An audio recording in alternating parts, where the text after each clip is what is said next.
everyone, it's Liddy and welcome back to my channel. So if you're new here, thank you so much for stopping by. I hope you enjoy your stay here.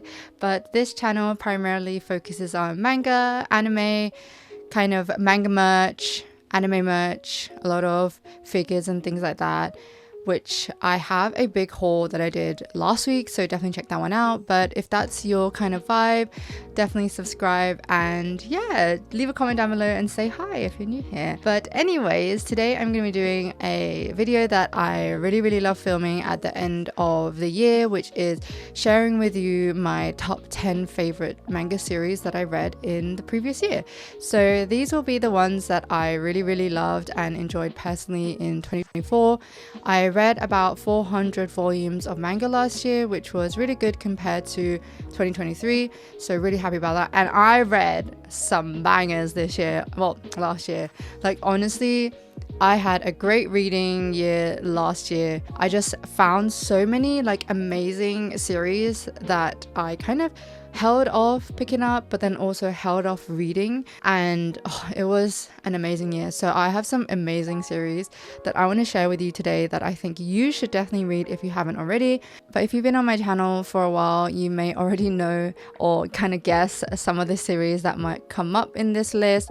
So definitely leave your guesses down below and we'll see if you got some of them right. But yeah, let's get into the video, and thank you as always for supporting the channel and subscribe of course. And yeah, let's get into my top 10. Starting off strong, we've got She Loves to Cook and She Loves to Eat by Sakaomi Yuzaki. This is a really wholesome yuri manga series following the story of Nomoto, a woman who really loves cooking but ends up cooking in such large portions, and because she lives by herself she can never finish her meals. And then Kasuga, who's her neighbor who really enjoys eating but never has the time to cook for herself. They end up meeting together one day when Nomoto asks Kasuga to come over and share some of the meals together because Nomoto obviously made too much and can't finish it for herself. And so this is kind of where their relationship starts to develop as they start sharing meals. Their bond deepens, leading to super heartwarming moments. The mutual care for each other in this series is so fantastic, and also the exploration of their feelings for each other. This manga beautifully portrays themes of companionship, food, and a really lovely slow burn friends to lovers romance, and it just makes for the most cozy and relatable read. Definitely check this one out if you're looking for a really sweet romance as well as focus on friendships and kind of found families. I love this so much, and if you know me, you know how much I love this series, so definitely check this one out. So the next series on my top 10 is Kingdom by Yasuhisa Hara, and this one came as a really big surprise for me, mainly because it's not really the type of genre that I usually reach for, so I definitely had to include it in one of my top 10s. And I pretty much binge read around 27 volumes in a matter of a week. I still need to continue it, but I really enjoyed the journey that I went through. But Kingdom is a historical manga set in ancient China during the Warring States period, and it follows the journey of a young boy war orphan named Li Xin, who dreams of becoming the greatest general under heaven with his childhood friends. Through a turn of events, his paths end up crossing with a young king of Qin named Ying Zheng, who aspires to unify China one day. And this unlikely duo ends up coming together to make their dreams become a reality, and Xin ends up rising through the ranks of the Qin military, participating in large-scale battles, political struggles, and intense rivalries. So what I really love about this manga is definitely the characters. The deep character development is so well done in this story, and the cast of characters that you meet are just so wonderful and lovable, honestly. I never really thought that strategic warfare stories would be my cup of tea, but I was completely engrossed in the storytelling, the epic storytelling, the action-packed battles, and the fantastic emotional depth that the story has. Honestly, you never expect it, but you actually really start to care and root for the characters that are in this story. And I'm so excited because Viz Media recently announced that they're licensing this series and gonna release it in single volumes in Viz Sig editions, so definitely check that out. And also they'll be releasing them every month, so it'll be like a monthly release of the stories. And obviously because this series has like 70 plus volumes, it's gonna be a very long journey to collect, but I'm so excited and I can't wait that I'll finally be able to own this seriously physically in my time, because I didn't ever expect this license to ever happen. So really excited. Definitely check out this series if it's something that you think was, you know, up your alley. But also for me, I personally didn't think that it would be something that I would enjoy. So yeah, just try it out, and when it comes out in physical release, definitely maybe have a go and see what you think of it. The next on my list is The Summer You Were There by Yuama. If you've been tuning into my channel, you know how much I love this story and how, oh my god, how it made me feel. But this one follows a girl called Shizuku, who is a really quiet girl who loves reading and writing, but pretty much keeps to herself and all of her stories hidden away. One day, her popular and outgoing classmate Kaori discovers her writing and insists that Shizuku write another story, and to do this, they should live out a pretend love story together to gain inspiration. As they spend more time together and their relationship deepens, you can kind of see what will happen in the end. So there is like the blurring between the lines of fiction and reality. This manga literally tore my heart apart. Like, I ugly cried reading this, to the point where my husband thought something was wrong and like something insanely tragic happened in my life. That's how much I cried reading this story. And it was just so beautiful and emotional on so many different levels, and it's a truly one of the best coming of age stories that I've read in a long time. As I said, really heartfelt story about love, self-discovery, and basically the fleeting moment of life itself. If you are not into sad emotional stories, then probably would stay away from this one. But if you like the feeling of, you know, when mangas make you feel so many emotions, then this is definitely the one for you.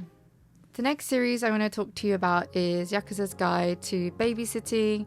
Super cute series, really recommend this one. But this story focuses on Kirishima, who is a ruthless Yakuza, and he is also known in his Yakuza family as the demon of the Sakuragi family. That's his reputation. But one day his boss assigns him a really unexpected mission, which is to take care of his younger daughter, Yaika. As Kirishima learns to handle the challenges of childcare, his bond with Yaika also grows, revealing his softer and more caring side, which I love. And the story balances comedy, action, and touching family moments really well, showing how an unlikely babysitter can change through love and responsibility. My personal favorite type of trope is when characters who are like really cold and ruthless end up developing a softer side to them for someone that they really care about, and that's my type of trope for guys in manga. And so this was perfect for me. I was completely entranced by the story and even cried whilst reading this multiple times due to the heartfelt moments that were in the story. So definitely recommend this one, of course. The next one is probably one of my more controversial picks, mainly because of the themes that it explores, but this one is My Girlfriend's Not Here Today by Kiyoko Iwami. This was such a thrilling and compelling experience. It's kind of like watching a car crash. You don't want to watch it because it's, you know, really bad and, you know, it's tragic, but you can't like take your eyes off it. But this story focuses on two high school girls named Yuni and Nanase who are in a relationship. However, despite being together, their relationship feels very distant due to Nanase wanting to hide their relationship and is also very devoted to her volleyball club more than she is to Yuni. Uni also has a secret social media account where she posts about her relationship, and one of her classmates, Fuko, ends up discovering this. From there, Uni ends up starting to become drawn to Fuko due to the way Fuko is pretty much obsessed with her and gives her the attention and feeling that she feels like is missing from her own girlfriend Nanase. They end up having a very intense and intoxicating relationship between them, despite Uni already being in a relationship. This story from the synopsis is definitely not going to be everyone's cup of tea. Definitely, due to, you know, the theme of infidelity explored. However, I feel like the raw and realistic emotions that are portrayed in this manga are so good, navigating obviously the feelings of desire, betrayal, and self-explorations as well. And the art style is just so dreamy, and it really adds to the emotional weight of the story itself. So if you're looking for something a little bit more intense, a little bit more emotionally charged, as well as something kind of outside of your normal reading territory, I'd definitely give this one a go and see how you feel about it. I have talked to a few people who really unexpectedly also enjoyed this story, even though it has its toxic themes. I think for me, I personally know that this is not good depiction of a yuri relationship or a, you know, yuri story, but it makes you think, and also just a very differing way of portraying relationships. So yeah, I definitely recommend try this one out if you're looking for something a little bit different. On to a little bit more of a wholesome series. I have Aria of the Beech Forest by Yugiri, Aika, and this one, so fluffy, so cute, a really feel good series that just makes you feel nice and warm and cozy inside. But this manga is about Aria, a witch who resides in a tranquil forest cottage away from the outside world. Her solitary life takes a turn when she meets a white wolf collapsed in the snow. She brings him inside and discovers that the wolf's name is Gwyn, and he can also talk. From here begins a really beautiful and sweet friendship between these two, and also the start of Aria's journey to kind of explore more of the outside world, which she was always hesitant to discover. This manga was super cozy. It made me laugh out loud multiple times due to just the interactions between Aria and Gwyn. They're just so fun. It's just explores a really beautiful relationship between them, and also Aria's growth within the story as well, as she starts to venture outside into the real world, you know, meet new people and also discover new friendships with them. So yeah, this one was unexpectedly a banger. I recently purchased the second volume and can't wait to explore more of her journey and growth as well. So the next series I have on my list is Witch Hat Atelier by Kamome Shirahama, and this one is stunningly beautiful. The illustrations are amazing, and it is one that I knew that I would really enjoy, mainly due to the genre. I love fantasy stories, I love magic, I love magical schools, and also character development and growth. People have talked about it in depth, that Witch Hat Atelier has all those and ticks all those boxes, and I was really excited to read it, but I definitely held off reading it for a while even after I purchased it. But this one is a story about a young girl named Coco who has always been fascinated by magic. In this world, magic is only gifted to those who are born with it. However, Coco's life pretty much changes when she accidentally discovers the hidden truth, which is magic is actually drawn, not inherited. Her curiosity ends up causing a really unfortunate accident, and then she is taken away to become an apprentice at an atelier owned by a mysterious but very kind witch named Quiferi, which a lot of fans know who that is. Due to the nature of the incident that she caused, she is initially ostracized by her peers, causing her to face many challenges during her journey to master magic. There are also these really deep secrets and opposing forces at hand, which you start to uncover as the story unfolds. Alongside these growing friendships and the found family dynamics, this mystical story is super compelling and emotionally charged, perfect for those of you who are looking for just a wonderful fantasy story, magical school setting, amazing friendship. So yeah, highly recommend this one if you're looking for that fantasy kick that you've been craving, and you'll definitely enjoy it.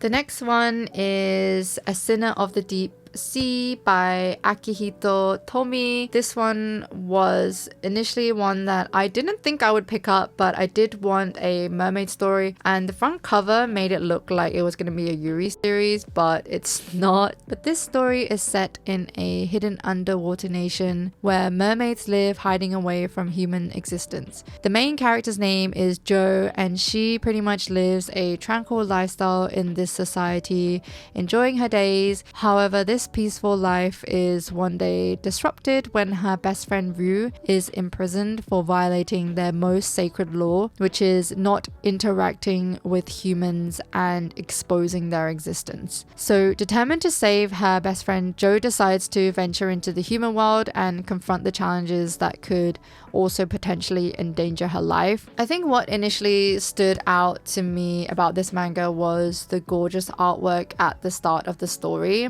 The silent panels showing Jo's world were just absolutely breathtaking. I've also really been craving a good mermaid story, and this one really hit the nail on the head with its captivating storyline of exploring the intersection of these two distinct worlds, and also the really strong female characters in this story. They just know what they want, and they're not afraid to go after it, and they're also not afraid to stick up for the people that they care about. Just really love this story, and I love this first volume so much. I actually ended up finding chapters online and reading them as well. I don't know how it's gonna wrap up in just 3 volumes. It is making me stressed already, but yeah, love this one. Definitely read it if you're into mermaid stories with a little bit of a twist. The next series we have is Kino's Journey, The Beautiful World by Iruka Shiomiya. This one was originally a light novel that was adapted into manga form. The light novel is a little bit more extensive in terms of the storytelling, but the manga still does a really good job at conveying the story within fewer pages, but what I've read of it has been absolutely fantastic. Basically, this story focuses on a character named Kino who is accompanied by a talking motorcycle named Hermes. Together they travel through a mystical world of many different countries, forests that are each completely unique in its customs and people. They only spend 3 days and 2 nights in every town without exception, on the principle that 3 days is enough time to learn almost everything important about a place, while leaving time to explore these new lands. They honestly run into some crazy countries, and during their journey, what I loved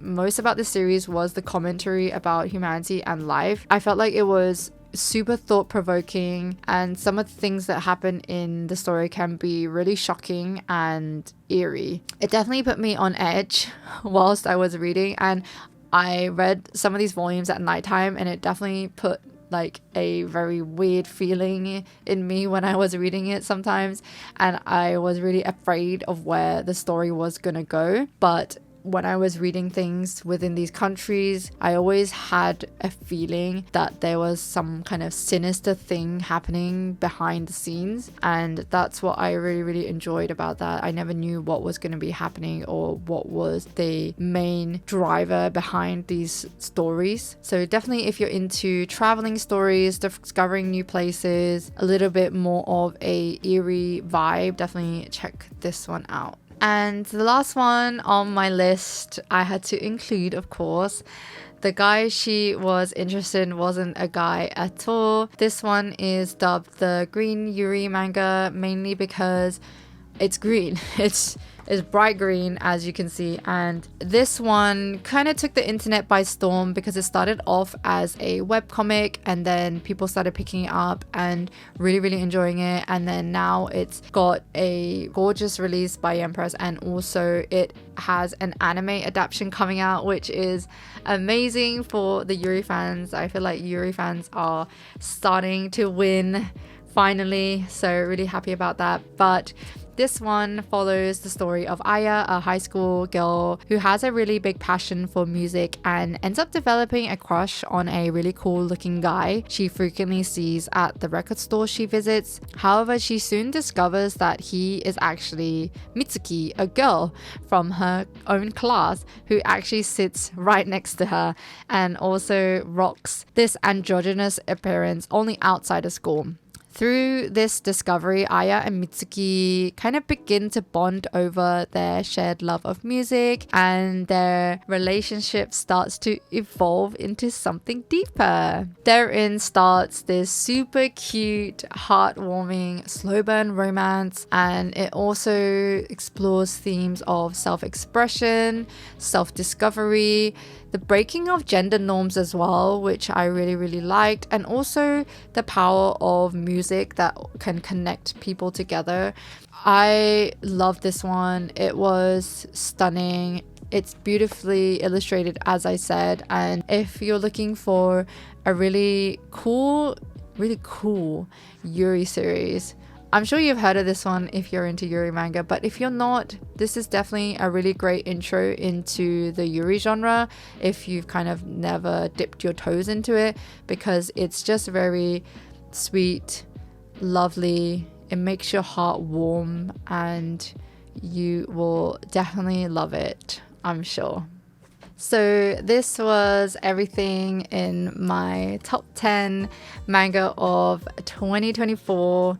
I hope you enjoyed my ramblings on how much I love these series, but also it gave you kind of a taste of, new series that you might be interested in trying. Definitely let me know if there was ones that you read from this pile that you also really enjoyed, or ones that you might also give a chance to that you may not have before. So yeah, I really love when I hear from you guys about the recommendations that I give, and if you also enjoyed them or if you are interested in them. But yeah, thank you so much as always for tuning in to my videos and checking out my channel and also supporting my channel. I appreciate you all so much, and I hope 2025 will be an amazing reading year as well for this channel, and hopefully I can share with you at the end of 2025 more amazing series that I have. Also, if you do like recommendation videos like top 5 or top 10, definitely let me know if you want to hear more of some of the series that I really enjoyed that didn't make it on this list, and I'll definitely plan to film one of those again soon. As always, like and subscribe, comment down below, and I'll see you in my next video. Bye!